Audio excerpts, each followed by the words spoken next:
Y aquí con nosotros estamos con el embajador Osvaldo Vittar, a quien agradecemos su presencia y lo recibimos con un fuerte aplauso, un cálido aplauso. Y bueno, es un honor ser secretario de Estado del país más poderoso del mundo y del país más bueno del mundo. Y según Osvaldo Vittar, ¿Estados Unidos es el país más bueno del mundo? Buenos días, antes que nada, ¿qué tal, Bruno? A ti, a la audiencia, sí. Un gusto, un placer estar nuevamente contigo. Igualmente. En tu programa, que es sumamente escuchado y apreciado por nuestra sociedad. Muy amable. Un gusto. Muy amable. Vos rubricás lo que dijo Marco Rubio. Bueno, que es la potencia más grande del mundo, no hay duda. ¿Verdad? Ahora no puedo calificar que sea el más bueno, no sé, ¿verdad? Vamos a ver qué nivel de bondad tiene el nuevo gobierno que asumió ayer, ¿verdad? Pero de que es la primera potencia del mundo, sí. Y de que es una cuestión muy importante para Latinoamérica de que sea una persona de origen hispano. El secretario de Estado o el ministro de Exteriores, que para nosotros es sumamente importante porque conoce la región. Con eso no quiero decir que va a priorizar la región, ¿verdad? Pero por lo menos conoce más que todos los otros anteriores. Porque Estados Unidos tiene frente en todo el mundo, no solamente América Latina. América Latina es el menor problema que tienen los Estados Unidos dentro de todo. Bueno, y eso lo dijo también, en otras palabras, el propio Trump. El Brasil nos necesita, no nosotros a ellos. Y después amplió eso, el mundo nos necesita. Y ahí entra América Latina o América hispano-parlante o lo que sea. ¿Y cómo va a ser a tu criterio así? Vos tenés experiencia como diplomático, muchos años. ¿Cuántos años de diplomacia? 30 años. 30. Y en 30 años de diplomacia habrás ocultado desde donde sea que hiciste carrera. Creo que estuviste mucho tiempo ahí en Medio Oriente, ¿verdad? También, sí. En Siria. ¿Dónde estuviste antes? Bueno, yo estuve en Brasilia primero. Brasilia, estuve en Roma, estuve en Madrid, en Ottawa. En Ottawa también, che. En Beirut, también. En Santa Cruz. Tengo ya algún recorrido. Algún recorrido. Y sí. Ahora estás con nosotros acá. Y ahora estoy contigo acá, que es la mejor misión que me tocó. Bueno, te agradecemos, para nosotros también. Decime, ¿y cómo vos estás pergeñando o auscultando de lo que va a pasar ahí a partir de ahora en Washington? ¿Cómo se van a mover esos resortes para con el mundo por parte de Estados Unidos? Porque entró al parecer con mano firme, mano dura, muy, digamos, demanding, presidente actual, ¿verdad? Del dicho al hecho, ¿eso se va a cumplir a rajatabla, todo lo que él menciona o anticipa que se va a organizar? Su discurso inaugural fue un discurso muy fuerte, muy duro, pero él lo transmitió de una manera muy pacífica, no como suele ser él suele ser de una manera un poco más agresiva cuando habla. Sí. Y en esta oportunidad su discurso sí fue muy duro para con muchos países, para con los mismos americanos, pero sí lo fue con un tono menos fuerte de lo que normalmente está acostumbrado a hacer. Ahora, ayer demostró que tiene interés en acelerar los procesos que él prometió, ¿verdad? Una de las medidas es los despidos que hizo dentro de la misma Casa Blanca, el cambio del embajador aquí, que ya estaba previsto eso hace mucho tiempo, sino que eso se ralentizó, vamos a decir, por aquel pedido de Paraguay de que se vaya ya, ¿verdad? Entonces, la primera potencia del mundo no puede, por más sea quien sea el presidente, actuar ipso facto, por el pedido de un país así, ¿no? Yo creo que si Paraguay no hubiese pedido que se vaya ya, se hubiese ido hace mucho, sí. ¿verdad? Pero como pedimos nosotros que se vaya ya, hoy, ¿verdad? Entonces, digo, no, ¿cómo nos va a pedir? Es lo que yo pienso, ¿verdad? La primera potencia del mundo no va a aceptar, sea Trump, sea el anterior presidente, sea quien sea, no van a aceptar ellos un pedido de un país, de cualquier país del mundo, no solamente de Paraguay. Entonces eso ralentizó su salida, que se concretó ayer con la llegada de Trump. Este nuevo encargado de negocio probablemente va a estar un tiempo prudencial mientras designen el nuevo embajador, que después necesita el acuerdo del Congreso, y capaz envíen un embajador hispano, que es lo más probable, ya que el secretario de Estado es hispano, el vicesecretario es Landau, que fue hijo de un embajador que estuvo aquí, que conoce perfectamente el Paraguay, ¿verdad? Entonces, dice que habla guaraní también, así por lo dice, menos recuerda. Y probablemente hable guaraní, con seguridad, sí. Entonces, el padre hizo un gran papel aquí en su época, ¿verdad? Entonces, probablemente sea un embajador que tenga origen latino, el que venga al Paraguay. Ojalá, para que las relaciones nuevamente puedan fluir como siempre fueron, ¿verdad?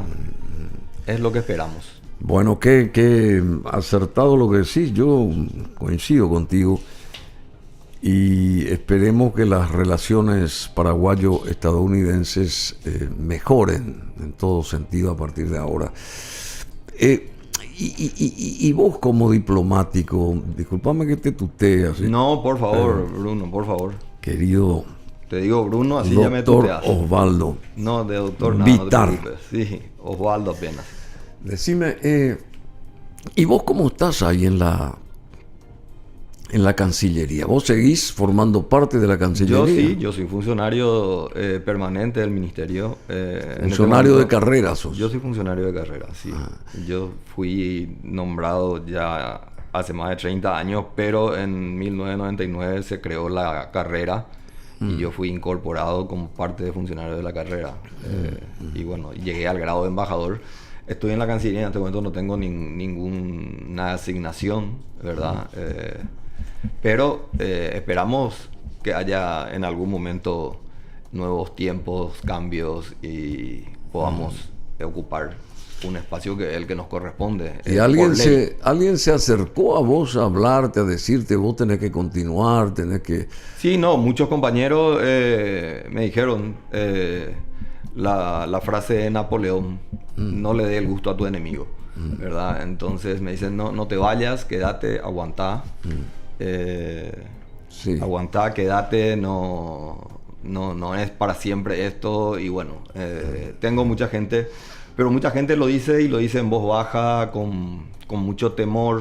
En fin, lamentablemente yo creo que estamos viviendo un momento en el ministerio de mucho temor. La administración infunde mucho temor a los funcionarios, ¿verdad? Porque toma medidas drásticas, tal cual así tomó ayer, por ejemplo, el presidente Trump, cambiándole inmediatamente al embajador aquí, ¿no? Bueno, la Cancillería también está, que la gente no sabe dónde está, dónde no está, mucha gente que no pertenece al grupo, entonces la gente cuida su trabajo, ¿verdad? Bueno, esa es la situación. Mucha gente que no pertenece al grupo, y hay un tal Andy que apareció así de la nada, que no pertenece. Como asesor que no pertenece. El marido de una fiscal. ¿Cómo es eso? ¿Vos lo conocés a este señor? No lo conozco, no tenía ¿Cómo es el apellido yo? De este señor que es el que le asesora? Andy el apodo. Andrés Rivas. Andy Rivas, sí, a ver, que es Sí, el que es el que asesor del canciller. Claro, asesor del canciller, y estuvo ayer, sí, este señor es el famoso Andy Rivas. ¿Y qué papel hace este señor? Digamos, es un consultor en las sombras, entre comillas, del canciller, porque el canciller a toda costa lo único que quiere es presidir la OEA. Nuestro canciller Rubén Ramírez Lescano. En realidad, para mí el canciller es Santiago Peña, ¿verdad? Pero este señor, que sería todavía la cabeza acá de la Cancillería, lo único que está queriendo es presidir la OEA. Y entonces este consultor geopolítico de origen argentino, Andrés José Rivas, parece ser como que el que abre puertas y va golpeando justamente las puertas, valga la redundancia, para que sea recibido este señor por parte de todos aquellos representantes que conforman este organismo cuya sede central está en Washington, la Organización de Estados Americanos. Lo llamativo es que no hay rastros de esta persona en las sombras. Ahí aparece en primer plano este señor en esta fotografía en el lado izquierdo de la pantalla, y en el lado derecho aparece el actual canciller Rubén Ramírez Lescano. No se sabe cuánto cobra ni quién le paga. Rivas ya asistió a otros eventos con el canciller. Y allá aparece también el presidente Santiago Peña en esa fotografía, allá en el medio, en el centro, digamos.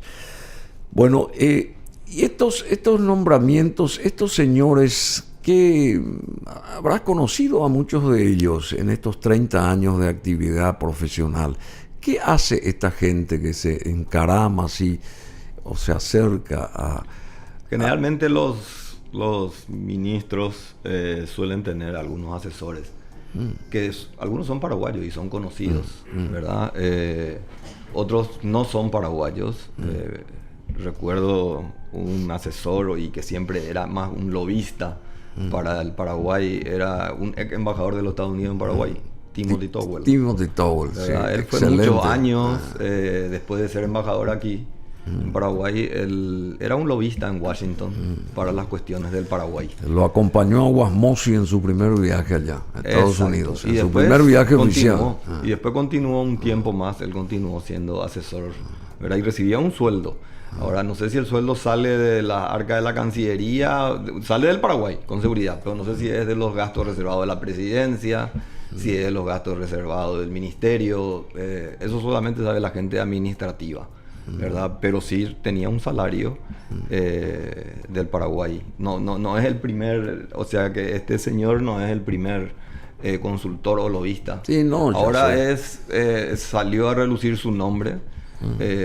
Porque se comenta que es el que está haciendo la campaña para que el canciller, así como bien lo dijiste Rubén vos, Ramírez Lescano, y lo dijo también un senador del oficialismo, el canciller está haciendo su campaña para ocupar ese cargo en la OEA, y que el presidente de la República está haciendo el trabajo de bueno, al parecer también, perdóname que te interrumpo, al parecer este señor Rivas también asesoró a Hugo Ramírez en su momento acá internamente, ex diputado y ex concejal de Asunción, o sea que por ahí tuvo su introducción este señor, probablemente oficialmente aquí a los... Aparte es marido de una fiscal, así que tiene ¿sí? acceso también probablemente al fiscal general, a la fiscalía, al poder judicial, ¿verdad? ¿Cómo es el nombre de esa fiscal? ¿No recordás? No. Bueno, vamos a averiguar. Está sí, en todas partes está. Sí, marido de una fiscal. Es marido de una fiscal. Bueno, y decime, ¿y cómo está el seno del Ministerio de Relaciones Exteriores? ¿Cómo vos estás eso? ¿Cómo se desarrolla ahí la cosa? Bueno, la realidad es que el ministerio está en un momento bastante especial, ¿verdad? Han habido muchos cambios. Hubo hace poco una reunión de todos los embajadores con el presidente de la República en diciembre.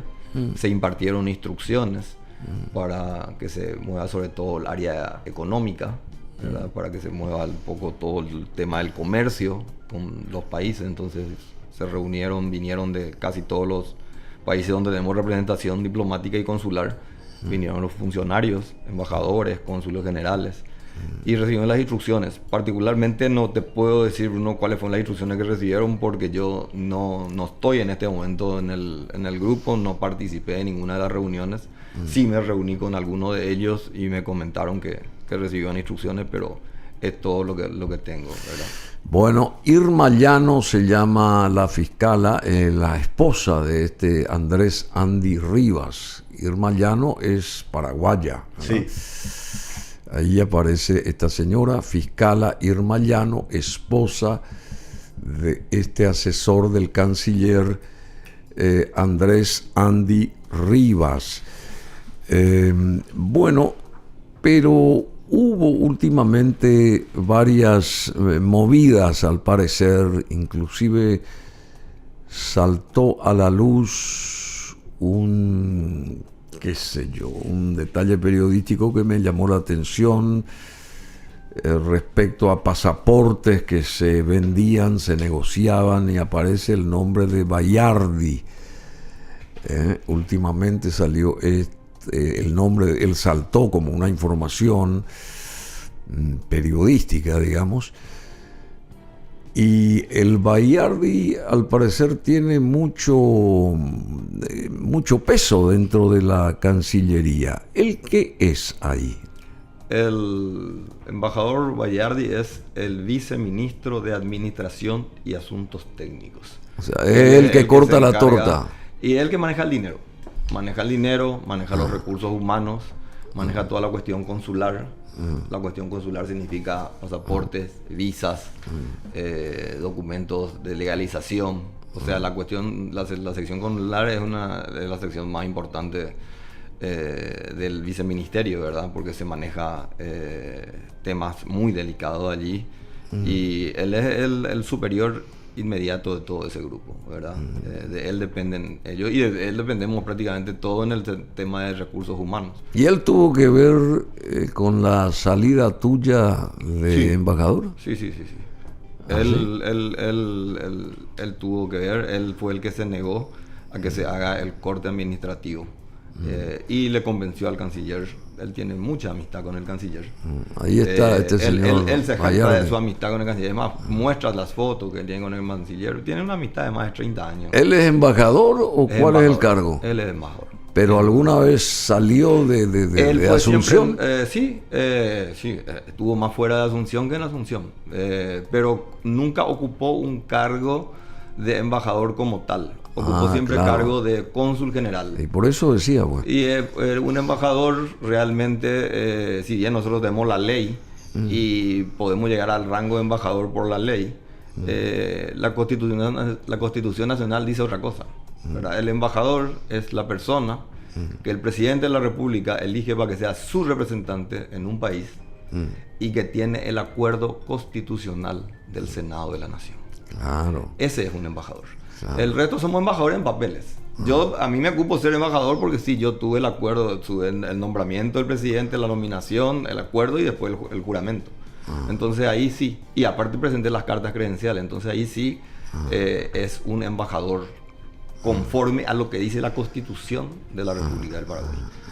Ahora, tenemos muchísimos colegas que son embajadores que nunca ocuparon un cargo de embajador, sino ocupan cargo de cónsul general, consulados, qué sé yo, o en embajada están como segundo. Y este señor Bayardi estuvo afuera, digamos, ya sea como cónsul o como... Nunca llegó a ser embajador él. Nunca fue embajador oficialmente, como te digo, con el acuerdo constitucional del Senado y con el juramento ante el presidente de la República. ¿Y en qué países estuvo? ¿En Brasil estuvo? Él se inició en la década de los 90 por la amistad que tenía con la familia Argaña en Buenos Aires, cuando vino el golpe del 89. Entonces, después de ahí fue a Venezuela, estuvo en Uruguay, estuvo en Foz de Iguazú. Sí, en Brasil. En Brasil, ahí tuvo algunos problemas. Después estuvo en Santa Cruz, Bolivia. ¿Qué tipo de problemas?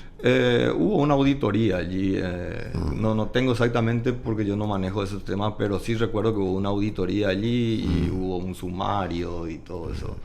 Entonces, eso fue bueno, en la época del canciller Loizaga, creo. Sí, y él es el que corta el bacalao.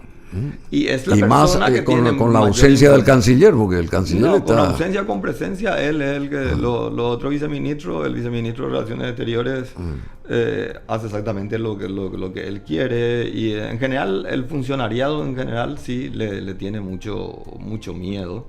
¿Por qué? ¿Por qué le tiene Y porque miedo? él es el que, porque la gente cuida su trabajo. Él es el que paga. Y él es el, no, y él es Él es el que firma el cheque. Que firma, el que te corta, el que te destituye, el que te nombra. Ah, ¿sí? Él hizo una barrida general en el ministerio. El ministerio tiene más de 30 demandas gracias a los, Es una a los suerte. despidos que él hizo. Es una suerte de Maduro, entonces. No, yo creo que no podríamos compararle con Maduro, ¿verdad? Porque- No, dentro de la Cancillería, digo. no, y sí, es un caso atípico, ¿verdad? En 30 años nunca tuvimos un viceministro así, ¿verdad? ¿Sí? Que cambie de posición de la noche a la mañana, Ah. y sobre todo tiene mucho poder por la amistad que tiene con Rubén Ramírez, que fue colega de él en la década del 90 también. O sea, que lo maneja. Bueno, no sé si lo maneja, no quiero decir eso porque después probablemente Rubén Ramírez va a querer sumariarme por eso, pero sí tiene mucha influencia, tiene más influencia que los otros viceministros, ¿verdad? Bueno, Juan Alberto Bayardi Quesnel, o Quesnel, no sé cómo... Quesnel. Sí. Viceministro de Administración y Asuntos Técnicos del Ministerio de Relaciones Exteriores, utilizó sus viáticos para la compra de prendas de vestir en Miami, dice esta información, no sé cuándo salió esto. Según se observa en su rendición de cuentas de viáticos, compró un calzado por, qué sé yo, 763.000 millones de guaraníes, ¿puede ser? No, Guaraníes. bueno. ¿Eh? Guaraníes. 763.000 guaraníes.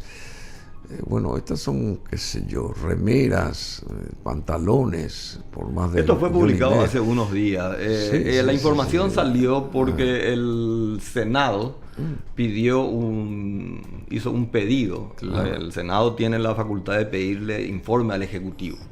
Entonces le hizo un pedido que remita todos los viáticos que se habían pagado. Y bueno, la gente del Senado, mirando el tema de los viáticos y qué sé yo, le llamó la atención estas compras de ropa prácticamente, ¿verdad? O sea, cerca de 3,5 millones de guaraníes. Sí, un Es poco lo que más dice quizá. acá. Y Lo que claro, llamó la claro, atención claro. es la compra de estas, ¿verdad? Estos objetos, estas prendas, porque estos detalles. Creo que no está permitido comprar ropa, pero lo que llamó la atención es que en el motivo de la compra decía calzado con desperfecto, campera con desperfecto, o sea, toda la ropa que él tenía un desperfecto, entonces tuvo que comprar esta ropa porque la ropa que él tenía estaba con desperfecto. Eso fue lo que le llamó la atención a los funcionarios del Senado o a los senadores. Y él no está con desperfecto, che. No sabría ya, eso debería Bueno, decir un especialista, yo no puedo. No, él personalmente, digo, no está. La argumentación del viceministro para utilizar parte de sus viáticos en la compra de prendas de vestir es que las que poseía y había llevado su viaje tenían justamente averías o desperfectos, y no sé quién le hizo la maleta o las maletas. Y probablemente, no sé quién. Cargó en el apuro. No El sabemos, enemigo, ¿verdad? seguramente. Bueno, supuestamente se prevé esos gastos en casos excepcionales, como perder el equipaje o que no llegue a tiempo u otros motivos, según la explicación que se dio. Bueno, esto salió ahora, pero de repente se borró la información de este Bayardi, así por arte de magia, de repente desapareció, salió una vez nomás. Sí. Y después bueno, y en hay algunos medios que siempre lo tienen presente. No sé yo quiénes manejan esas web, ¿verdad? Esos Instagram, el Confidencial, La República. Sí, todos esos medios. Hay algunos, y siempre están mandando alguna información que no sabemos si es verdad o no, ¿verdad? No sabemos ni quiénes son los que escriben, ¿verdad? Pero a veces le pegan con algunos temas que sí son verdaderos. Bueno, habrían cancelado la visa al vicecanciller Juan Bayardi desde Estados Unidos. Estados Unidos había cancelado la visa, al parecer. Las denuncias de venta de pasaportes a grupos terroristas serían la causa.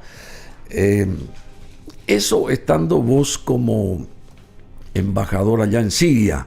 Sí. En el Líbano. Decime, cuando estabas en el Líbano, ¿se rumoreaba de esta venta de pasaportes por parte de...? De lo que te puedo hablar con certeza era de las visas, ¿verdad? Pasaporte ocurrió en el caso de una persona que se le había dado antes que yo llegue, ¿verdad? Ahora lo que a mí me consta sí es el tema de las visas, ¿verdad? Porque antes de yo ir a asumir al Líbano, fui invitado por un señor a tomar un café y me habló del tema y yo le dije yo no estaba metido en ese tema, ¿verdad? Y llegué allá y quise hacer el corte justamente para deslindar responsabilidades y Bayardi se opuso y le convenció al canciller. Y empezaron los problemas, empezó la guerra. Pero decime, perdón, pero le convenció al canciller. Le convenció al canciller de que no se haga el corte administrativo y que vos continúes. Y que se continúe así como está. Pero no se pudo hacer el corte. ¿Y a vos eso te afectó? No, eso me costó el cargo. Sí, no, ya sé. Pero vos que no, querías claro, en ese momento que se haga el corte. Porque... No, claro, yo antes de irme ya pedí que se haga el corte porque había... ya la denuncia de 3 fiscales de delito económico por la entrega de un pasaporte en forma irregular a una ciudadana libanesa, pasaporte paraguayo. Entonces yo sí pedí que haya un corte y no es un capricho mío. El corte establece la Constitución. Claro. Hay una ley del 2006 que habla del corte y del traspaso. Y hay una resolución de la Contraloría General de la República y una resolución de la misma Cancillería de que hay que hacer un corte. O sea, no es un capricho mío, pero el señor Bayardi en ese momento había dicho de que no había presupuesto. Sin embargo, en ese momento, en el mismo día que yo asumí, estaban haciendo corte en Bruselas, en Madrid, en Miami, en Buenos Aires, en Málaga. O sea, en lugares donde no es la situación tan delicada como el Líbano. El Líbano, y no lo digo yo, hay que escucharle a la ministra argentina de Seguridad, la señora Bullrich, cuando habla de la triple frontera y de la situación de la gente que vive allí, ¿verdad? Hay gente muy buena, pero hay gente no tanto, ¿verdad? Nosotros, en la embajada prácticamente, yo fui quitado de empujones por un funcionario que ni siquiera es paraguayo, es venezolano libanés. Allá en... ¿verdad? Y él es el que tiene en los el Líbano. contactos, claro. Él es el que recibe y el que hace toda la maniobra de las visas en el Líbano con un funcionario, con un ciudadano libanés de nombre Ali Moussa. Y ese funcionario, Samer Mustarrafi Nasrallah. Ese es el funcionario... El funcionario paraguayo que es protegido aquí. O sea, Paraguay. Venezolano sería. Él es venezolano. Él nació en Venezuela, hijo de libaneses. Es más, hace unos días me comentaron unos amigos que estuvo por Maracaibo, que se compró un departamento en Maracaibo. Y lo llamativo es el apellido del señor. Él es Mustarrafi Nasrallah. Socorro. Hay que recordar quién es Nasrallah. Nasrallah fue el líder del movimiento Hezbollah hasta hace un par de meses, cuando Israel lo mató de un bombazo aquella vez que cayeron los edificios. Ahí murió Nasrallah. Y este señor es de apellido Nasrallah. Pariente. La mamá es pariente. La mamá de este señor es pariente del hoy desaparecido líder histórico del Hezbollah.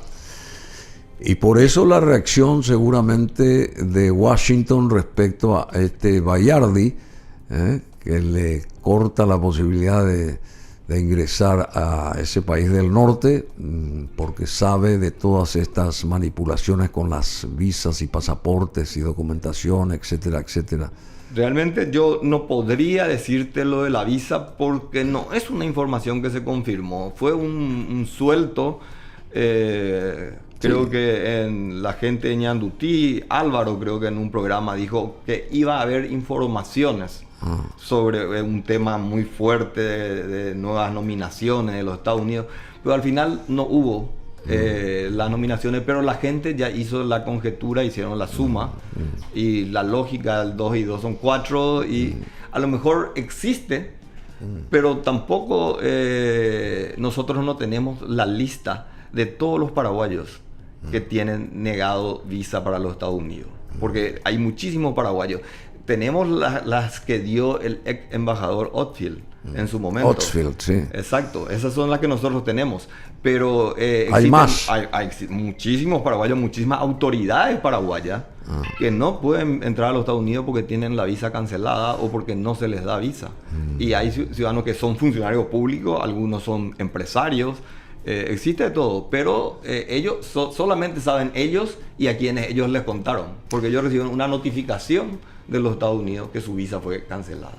Bueno, habrían cancelado la visa al vicecanciller Juan Bayardi por parte de los Estados Unidos. Las denuncias de venta de pasaportes a grupos terroristas serían la causa.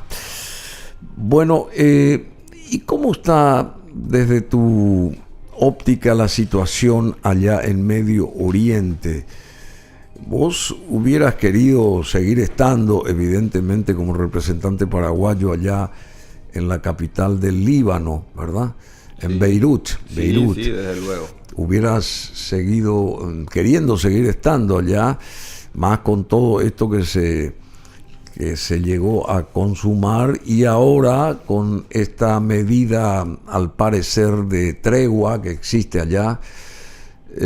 Por un lado, y por otro lado vemos el acercamiento de Irak a Rusia, y estando cerca de Rusia es estar cerca de China también, porque está ahí el cuatrinomio Rusia, China, Corea del Norte e Irak, que es el Irán, que es el contrafrente al que debe de enfrentar, entre comillas, a partir de ahora el gobierno Trump, sería, ¿verdad? Exacto. Mira, en lo que me decís primero, sí. La verdad que yo hubiese estado con gusto, primero por las buenas relaciones que yo mantenía con todos los embajadores.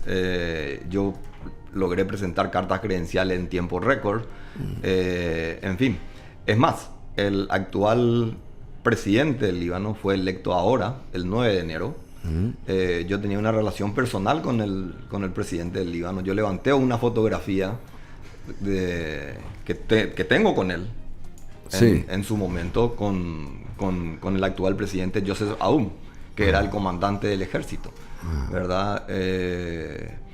Yo creo que fue bueno el operativo y toda la acción que hizo el Estado israelí de Israel en el Líbano, descabezando al grupo Hezbollah. Si bien todavía existen partidarios y todo eso, ellos descabezaron, y eso permitió que hoy el general Joseph Aoun, que era comandante supremo de las Fuerzas Armadas, sea presidente de la República Libanesa y haya podido formar gobierno y dejar de tener un gobierno interino, porque estaban con un gobierno interino hacía más de 3 años. ¿Sí? O casi 3 años, ¿verdad?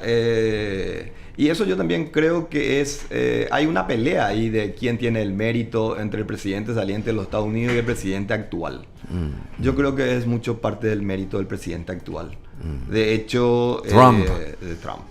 Y de hecho ya los Estados Unidos prometió una ayuda de más de 115 millones de dólares o algo así, para el ejército libanés, para que sea el ejército libanés el que tenga el control del país y no el Hezbollah, que es un grupo terrorista. También España hizo la visita de la ministra de Defensa, dijo que iban a hacer una donación importante. En estos días tuvo la ministra de Relaciones Exteriores de Alemania y de Francia en el Líbano. O sea, Líbano tiene en este momento la oportunidad de levantarse de un estado fallido como lo es hasta hoy. ¿Y quién nos representa allá? Y en este momento... el venezolano él es el dueño de la embajada. Él es una suerte de Bayardi allá. Él es el que recauda, él es el que decide, él es el que hace. O sea, un venezolano nos representa en el Beirut, en el Líbano. Extrañamente, Paraguay no tiene relaciones con Venezuela, pero tiene un funcionario venezolano.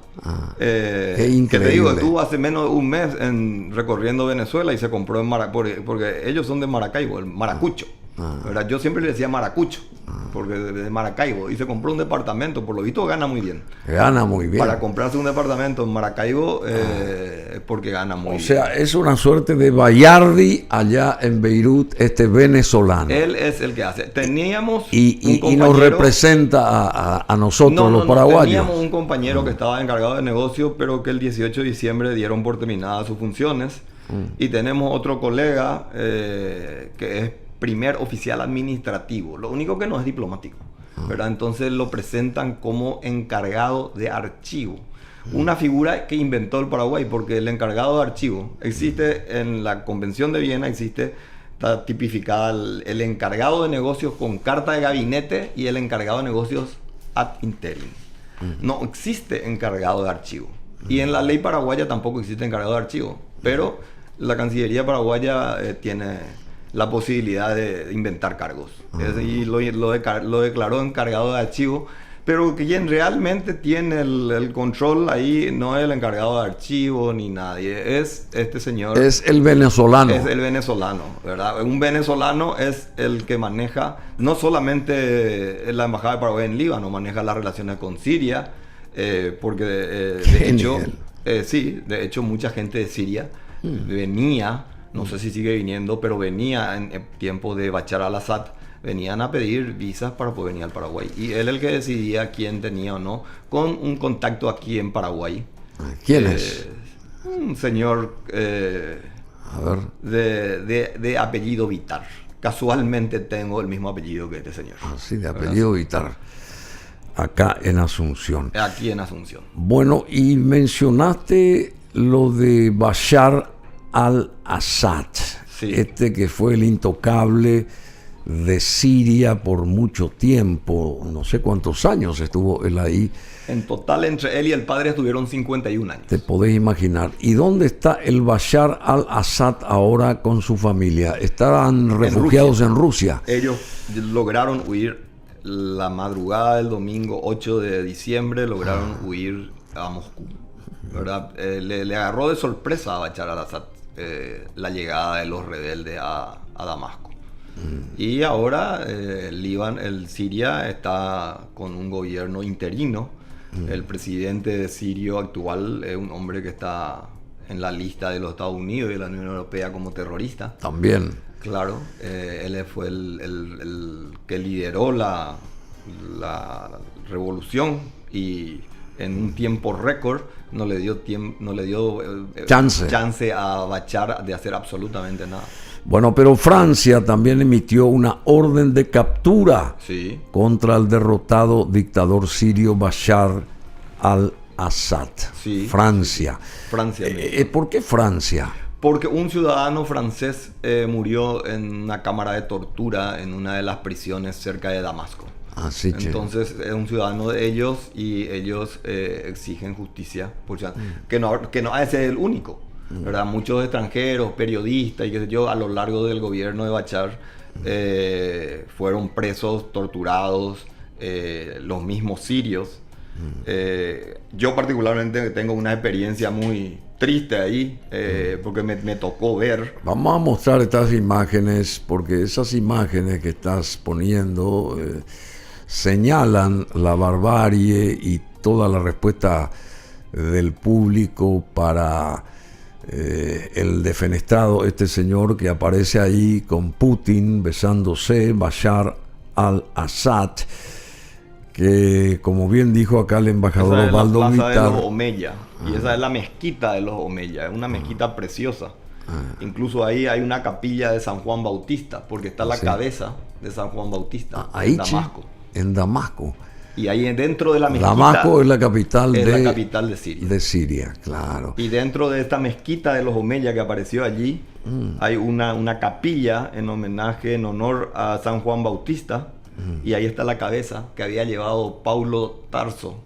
Paulo Tarso. ¿Verdad? Antes de convertirse en San La Paulo. cabeza que exigió Salomé Exacto. a Herodes. Y Paulo Tarso llevó y puso en el centro, porque era una ciudad romana, enfrente a la plaza de Júpiter, puso la cabeza de San Juan Bautista y dijo, todo judío que le siga a Jesús va a terminar como este señor. Y esta es la cabeza. Por eso la cabeza quedó en Damasco. Y está enterrada en una capilla. Y después se hizo la mezquita y respetaron los musulmanes la capilla de San Juan Bautista que está allá dentro de su Qué cabeza. interesante lo que está contando. Osvaldo Vittar, notario, escribano público, diplomático, embajador, tiene rango de embajador, por supuesto fue por mucho tiempo embajador, representándonos en varias latitudes y también últimamente en el Líbano. Y ahí vino esta disputa con Bayardi, y Bayardi, con la conexión que tenía con este venezolano allá en Beirut, entonces lo neutralizan a Osvaldo Vittar y él renuncia. ¿Vos renunciaste? Yo renuncié, yo puse mi cargo a disposición porque me llamaron y me dijeron que tenía que hacer ciertas cosas que yo no estaba dispuesto a hacer. ¿Cómo ¿verdad? cuáles? Y ¿Cómo como cuáles? como asumir la responsabilidad del pasado, de que yo no fui parte. Yo no puedo asumir la responsabilidad de lo que se hizo hace 2 o 3 años. Mañana aparece un ciudadano de estos que tiene un documento paraguayo que yo no le di, pero que figuro yo como verdad, y pone un explosivo en algún shopping en el Paraguay o en cualquier parte del mundo, ¿verdad? Yo voy a terminar con un mameluco naranja en Guantánamo, ¿verdad? Por supuesto. Entonces yo me opuse y yo pedí un corte como dice la ley, ¿verdad? Pero vos también Bayardi se estuviste, negó. sí, pero vos también estuviste en Beirut antes de ser embajador. Sí, yo ahí en estuve la 4 años. legación paraguaya. Sí, 4 años yo estuve como encargado de negocios, jefe de la misión. Yo, porque el último embajador paraguayo estuvo en el 2016, que fue Hassan Khalil Dia, que era un libanés paraguayo realmente. Sí. Y después de él, en el 2016 ya nunca hubo embajador hasta que yo presenté cartas credenciales. Esta es Beirut, En es julio. hermosa Beirut, ¿eh? Sí, esa es la mezquita en homenaje al expresidente que fue asesinado justamente en la década del 2006 aproximadamente. Una ciudad preciosa, Beirut, pero muy venida a menos después de la explosión del puerto. Y sí. con la pobreza actual del país está realmente muy deteriorada. Bueno, Osvaldo Adip Vittar comenzó su carrera diplomática, digamos, como tercer secretario, funcionario del gabinete del Ministerio de Relaciones Exteriores allá por 1994. Después fue el segundo secretario, jefe de eventos, director de protocolo, después primer secretario de la Embajada de Paraguay en Italia, después consejero de la Embajada de Paraguay en España, en Canadá, consejero director de pasaportes y servicios consulares también, ahí en Canadá, seguramente, No. acá en Asunción. Director de pasaportes y servicios consulares acá en Asunción, consejero asesor del Ministerio de Relaciones Exteriores, ministro asesor diplomático de la Itaipú Binacional en el 2008 hasta el 2009, después ministro, director general de protocolo del Ministerio de Relaciones Exteriores, luego ministro encargado de negocios de la Embajada del Paraguay en Bolivia, ministro, coordinador y centro de referencia de la Organización Mundial de Comercio en el 2014.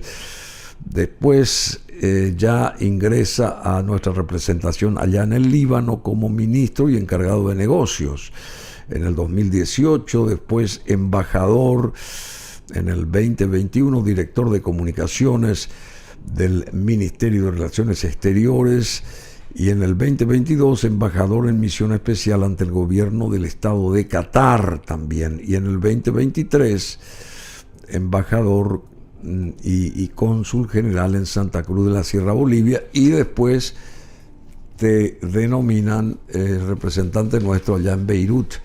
Y ahí estuviste, en esa ocasión, estuviste un mes y medio. Bueno, la verdad que estuviste? estuve más porque llegué, lo que cuenta el tiempo de que presenté cartas credenciales al ministro de Asuntos Exteriores del Líbano, hasta el día que me dan por terminadas las funciones. O sea, yo le puse a disposición del viceministro el cargo. Este venezolano. No, al viceministro paraguayo acá, que me acá, llamaba y me acá. presionaba desde acá. Yo ¿Quién- le puse quién- a disposición. quién era? Víctor Alfredo Verdún. Verdún. Él es Verdún Él es. Vitar. El canciller prácticamente nunca habló. El canciller nunca habla. El que siempre sale a No, él es hacer mudo, toda el canciller es mudo. El que sale siempre a hacer todas las conferencias de prensa y qué sé yo, es el vicecanciller, que es Víctor Verdún, ¿verdad? Tiene mucho afecto con Vargas Peña, el que siempre lo entrevista y lo alaba y lo, qué sé yo, Sí. con ABC. Pero sí, él fue el que me dijo que el canciller estaba molesto. Yo le dije, el cargo estaba a disposición. Y no le dije solamente verbalmente, lo mandé por escrito, ¿verdad? Y bueno, eran como la 1 de la mañana de Beirut cuando me llama justamente el venezolano a avisar de que yo dejaba de ser el jefe de la misión paraguaya. Él me da la primicia. O sea, el venezolano. El venezolano Samer Mustarrafi Nasrallah me llama a la 1 de la mañana. No y me te dice, olvidas de ese nombre. no, porque Nasrallah era el líder del terrorismo en el Líbano, ¿verdad? O sea, un pariente del terrorista máximo es el que, lo que decía Nasrallah nos hacía, representa ya en Beirut. ¿verdad? Ahora. Nasrallah Qué notable. era el líder del Líbano, ¿verdad? Entonces, no, por eso. Y esa designación la hizo Bayardi seguramente. No. El papá de él era chofer de la embajada y lo trajo a él en la embajada. Lo trajo a trabajar en la embajada. Tiene 5 o 6 años en la embajada. Cuando yo llegué en el 2018, él ya estaba en la embajada. El papá lo había puesto en... Y que aparece en imagen, a ver, esas imágenes son... Esto tiene que ser Siria. Sí, no, eso es de Irán. Sí. Irán. Esto es de Irán. Eso es de Irán. ¿Vos reconoces la escritura de esos países, digamos? ¿Es la misma escritura? No, son diferentes. Por eso Irán, te hacía la ellos, consulta. Claro, no. Ellos hablan farsi, persa. Son ellos. ¿Verdad? Sí, Hassan Nasrallah, el líder del Hezbollah que fue muerto. Ese que está ahí ahora en la pantalla. Ese es el líder de Hezbollah. Que lo mata. Sí, estaba en un búnker en Beirut, cerca del aeropuerto, en la zona sur de Beirut. Y echaron 6 edificios a las 6:10 de la tarde. Recuerdo perfectamente porque la explosión se escuchó perfectamente. Yo estaba en la oficina y cuando escuché una explosión salí a la calle, pero inmediatamente se vio toda la cortina de fuego, de humo, tomó toda la ciudad. Y Israel inmediatamente informó que lo habían matado. Uno se acostumbra a convivir allá con todas esas explosiones. Te acostumbras a escuchar las explosiones, a escuchar los drones, te acostumbras a los controles, porque los controles, tanto militares como del Hezbollah, en las autopistas, en la calle, en los barrios, son frecuentes.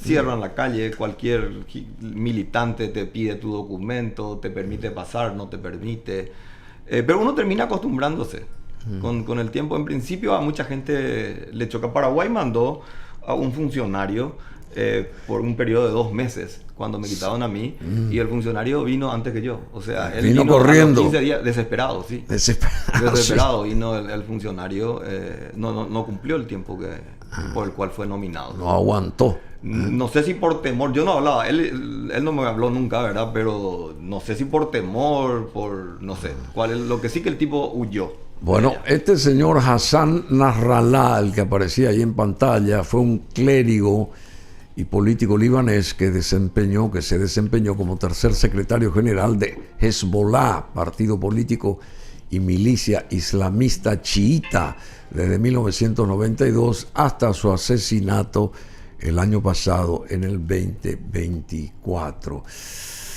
Bueno, nacido este señor Hassan en una familia chiita en los suburbios de Beirut en 1960.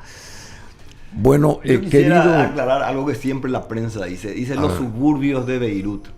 Realmente no existen los suburbios de Beirut. Son barrios que no son de la más de la clase más alta.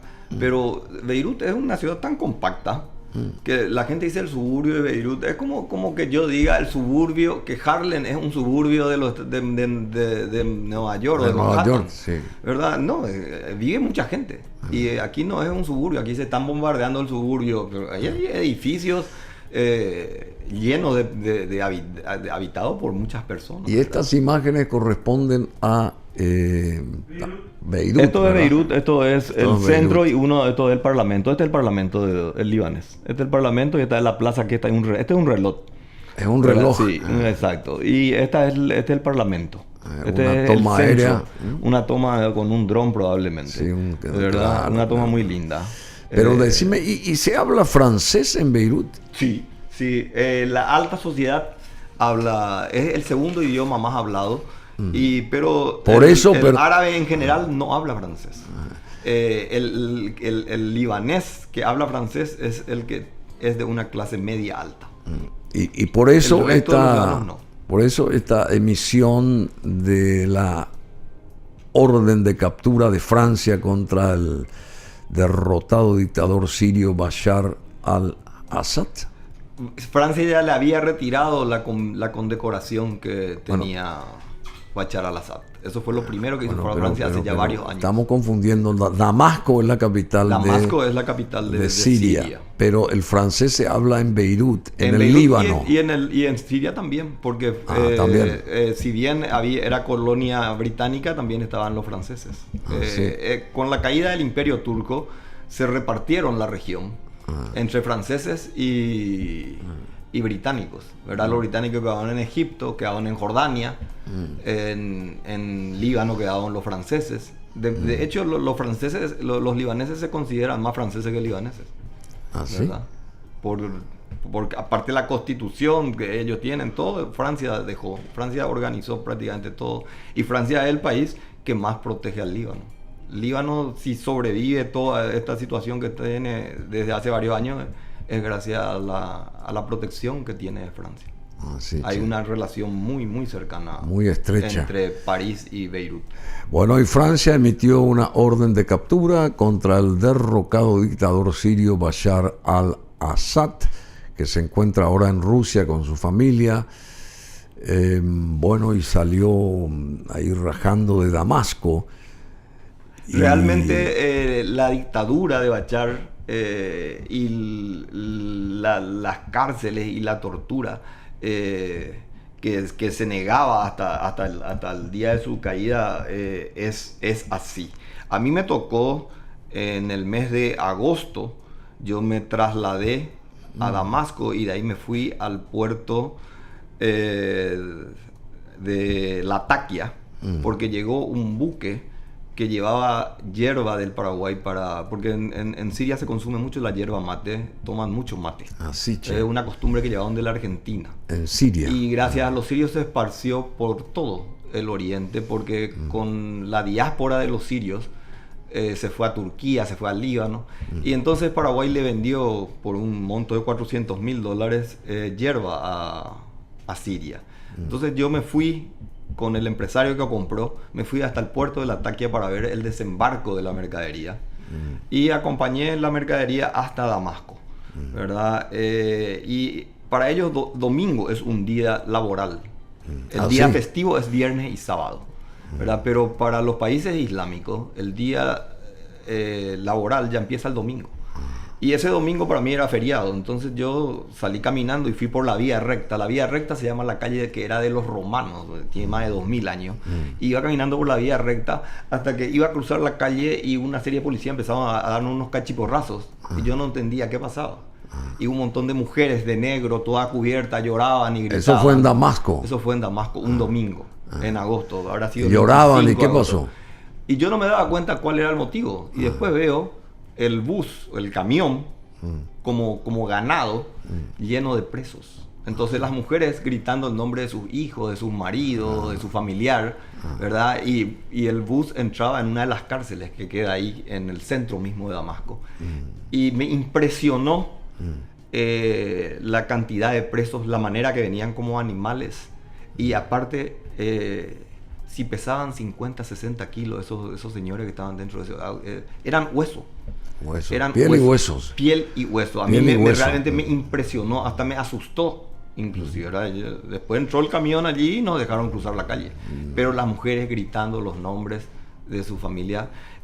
El mundo, mucha gente, aquí por ejemplo, hay unos parlamentarios que visitaron Siria hace 2 o 3 años, vinieron muy enamorados de Bashar al-Assad, hablando de que Bashar era un hombre democrático, que Bashar y que esto, que aquello, y eso no es cierto. Bashar fue un dictador peor que el padre. Peor que el padre. Peor que el padre.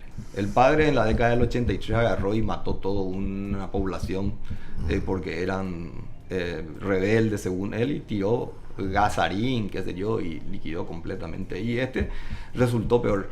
Lo único que era un muchacho que estudió medicina. Era médico. En no, Londres. Es médico. Estaba casado con una siria que había nacido en Londres también.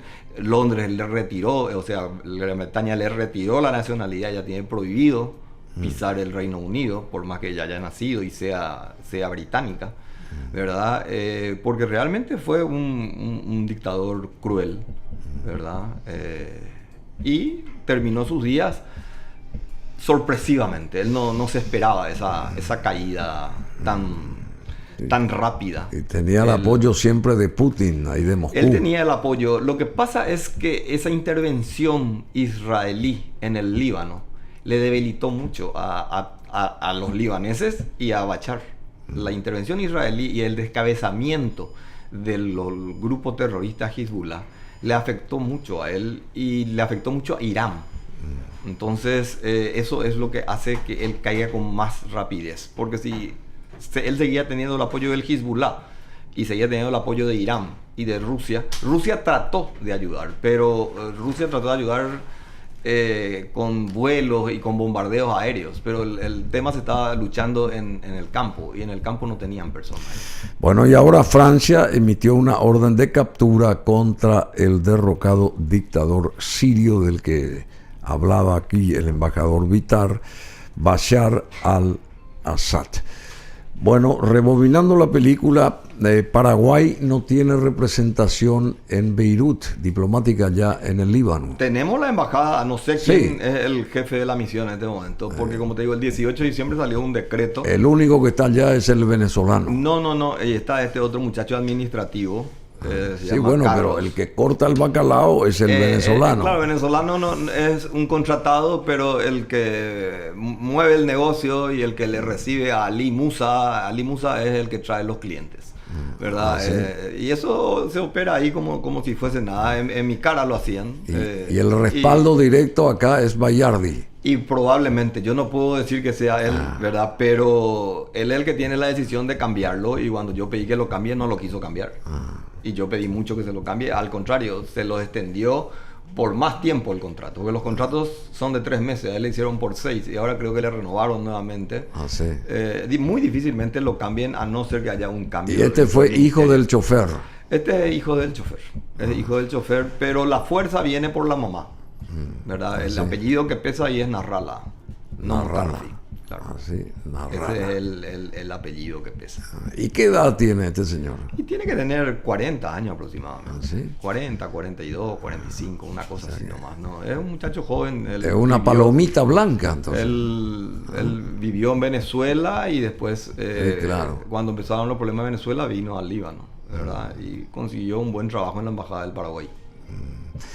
Bueno, querido embajador, esperemos que este 2025 sea benévolo para vos y para nosotros, porque necesitamos una representación a cabalidad diplomática que nos la puede brindar Osvaldo Bitar en algún lugar importante del planeta para proyectar la imagen segura y eficiente de nuestro país, ¿verdad? Y borrar todo lo pecaminoso que todavía sigue siendo avalado por ciertos sectores de la Cancillería Nacional.